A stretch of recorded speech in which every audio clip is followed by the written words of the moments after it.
for Monday, the 29th of January. I'm Stephen Ridgway. Following on from last week's announcement of vulnerabilities in Jenkins, there are now multiple proof of concept exploits available. So this is CVE 2024-23897. Proof of concept exploits then are available, demonstrating that it is possible to run remote code on devices. The patches are available, and there are workarounds available as well. The report in Security Affairs does link out to the POCs, the POC code. Weaponized exploits have also been discovered, and there are links out to that as well. There are further exploits available for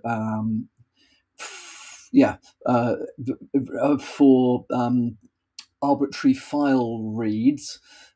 So there's a lot of work appears to have been done over the last few days on exploiting Jenkins. So very strong recommendation that if you are using Jenkins, that you look at the patches and the mitigations.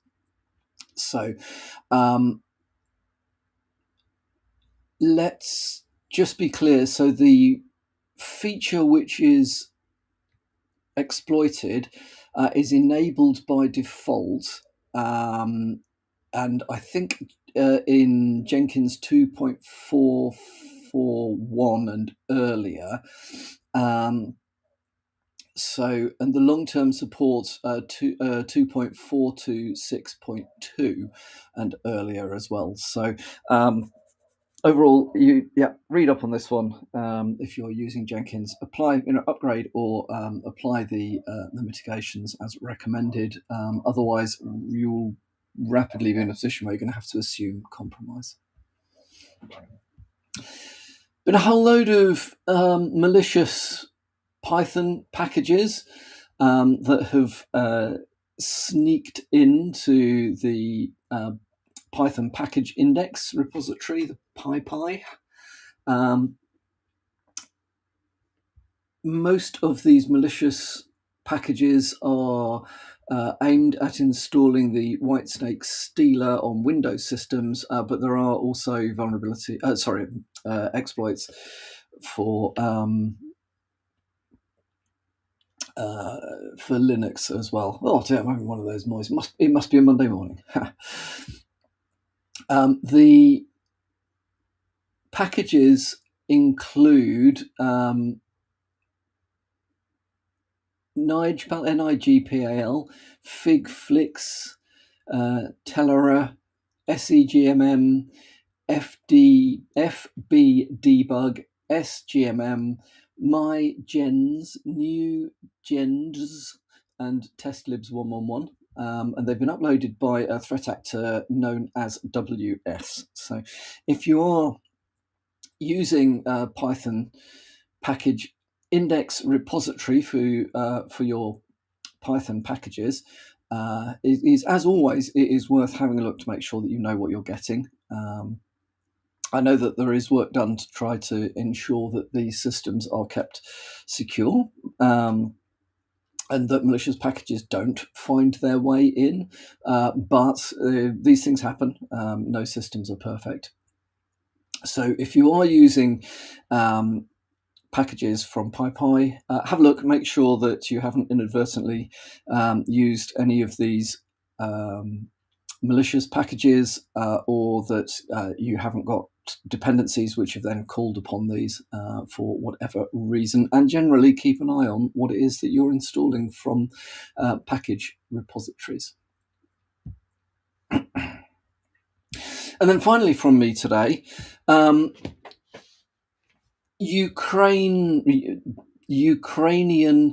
the main intelligence directorate of the Ministry of Defense of Ukraine, which is known as HUR in Ukrainian, has said that there has been a successful attack on Russian servers, destroying at least 280 servers and causing the loss of 2 petabytes of data. Petabytes, that's a lot of data, right? So why do I bring this up? Well, as a timely reminder, it is very easy to get fatigued with the amount of information that there is during a war, especially if you are in part of the world which isn't directly affected or doesn't at least appear to be directly affected by the war. Cyber warfare is now common, and countries which are seen to be supporting one side or the other will undoubtedly be seen as legitimate targets for the other side. So don't forget this stuff is going on. Also, after an attack like this, there will be retaliation. So I would say if you are in critical national infrastructure, defence, government, or pretty much anything that might be of interest from the point of view of causing disruption, be aware that off the back of something like this, there will be there should be a heightened state of readiness for other cyber attacks. Have a read of the article. It's a good article on HackRead. And I think it gives an insight into how much is going on in the background in cyberspace associated with that war that we are probably not it's not in the forefront of people's minds unless they stumble across articles like this, which does kind of demonstrate that this is ongoing. It's clearly a threat, and it is not about to go away. Well, that's enough from me today, from a slightly incoherent Stephen Ridgway on a Monday morning. I will speak to you all again tomorrow morning.